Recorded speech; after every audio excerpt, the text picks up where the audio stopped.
2 अक्टूबर यानी बापू जी की जयंती। बापू ने न सिर्फ अहिंसा को हथियार बनाकर भारत से अंग्रेजों को खदेड़ा, बल्कि पूरी दुनिया को अहिंसा का पाठ पढ़ाया। बापू के विचार भारतीय लोकतंत्र की आत्मा हैं।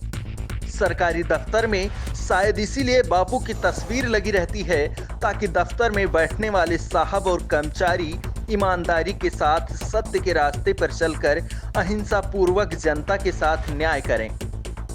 लेकिन आज हम आपको एक वायरल वीडियो दिखाने जा रहे हैं और ऐसी घटना के बारे में बताने जा रहे हैं जिसमें लोकतंत्र के रक्षक के तौर पर तैनात साहब बापू की अहिंसावादी सोच को ताक पर रखकर हिंसा पर उतर आए हैं।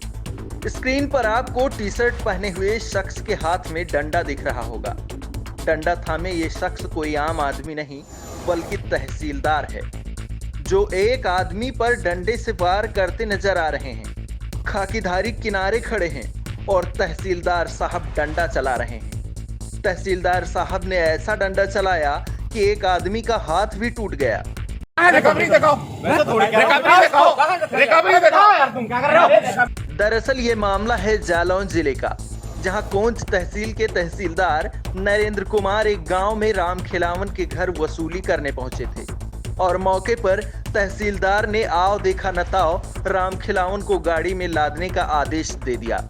इतने में वहां मौजूद राम खिलावन के चचेरे भाई ने तहसीलदार से नोटिस न देने और स्टे ऑर्डर की बात की, जिसे सुनकर तहसीलदार ने दबंग रुख अपनाते हुए डंडा उठाया और चचेरे भाई के हाथ पर वार कर दिया, जिससे उसका हाथ जख्मी हो गया और राम खिलावन को गाड़ी में लादकर विभाग के बंदी गृह में बंद कर दिया।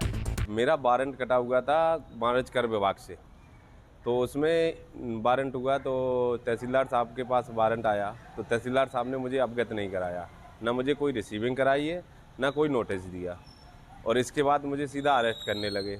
1-2 बार घर पे गए, बदतमीजी करके आए। मेरे पिताजी रिटायर्ड हैं, एज ए टीचर रिटायर्ड हैं, फिर भी उनके साथ गलत बदतमीजी से पेश हुए और बाहर सामान वामान निकालने लगे। बोले तुम्हारी कुड़की है, तो कुड़की कैसे है, कोई बेस होगा नहीं, आप ना तो नोटिस दे रहे हैं ना कोई नोटिस रिसीव करा रहे हैं, और बोलते हैं कि कुड़की है, आपको वारंट है। इसके बाद हम लोग आज की डेट में 27 तारीख को मैंने वहाँ ST 45 मैंने अप्लाई कर दिया था विभाग में कि ये रिकवरी आपकी गलत है, इसका ये होता है कि रिकवरी ये गलत है, ये रिकवरी वापस ली जाए। तो मैंने वो कंप्लीट करा लिया। मैंने अपने दरवाजे पे बैठा हुआ था, आज सुबह मॉर्निंग 10 बजे की बात है, तो तहसीलदार साहब गाड़ी से पहुँचे बाहुबल प्रशासन के साथ, तो उनके साथ 2 होमगार्ड भी थे, अमीन था और उनका पैरोकार भी था। तो जैसे मेरे पास आया, बोले साहब बुला रहे हैं, तो हम उठ के साहब के पास गए। बोले नाम क्या है तुम्हारा? हमने की राम खिलावन। बोले मादरचोद चल गाड़ी में बैठ। हमने किस बेस पे बैठे हैं आपके साथ गाड़ी में, आप बताइए मैटर क्या है? बोले आपका वारंट है। हमने कि कैसा वारंट है आप बताइए। भाई हमें कोई सूचना दीजिए आप, या नोटिस दीजिए, वारंट किस चीज़ का है, हम मेडिकल पे जाएं। बोले दवा दो, किस चीज़ की दवा दो? क्या हुआ फिर भाई? तो उसके बाद कुछ नहीं हुआ। तो मेरे चाचा का लड़का जैसे ही आया मेरे पास, बोलने लगा नहीं ऐसे नहीं जाने देंगे आप, भाई हमारा कोई वारंट है तो आप लिखित कराइए वारंट। तो जैसे ही वो वीडियो बनाने लगा तो इनने होमगार्ड का डंडा छुड़ा के उस चाचा के लड़के के हाथ में मार दिया। उसके फ्रैक्चर भी हो गया, हाथ का अंगूठा भी उसका डैमेज हो गया, यानी मतलब टूट गया। तहसीलदार साहब ने डंडा मारा। हालांकि जब तहसीलदार से इस वीडियो के बारे में पूछा गया तो वो डंडे से पिटाई की बात से मुकर गए और स्टे ऑर्डर के आधार पर राम खिलावन को रिहा कर दिया। एक ये बाकीदार थे राम खिलावन जी, व्यापार कर का 2 साल पुराना बकाया था जी, करीब 3 लाख रुपए ब्याज और हो जाएगा उस पर।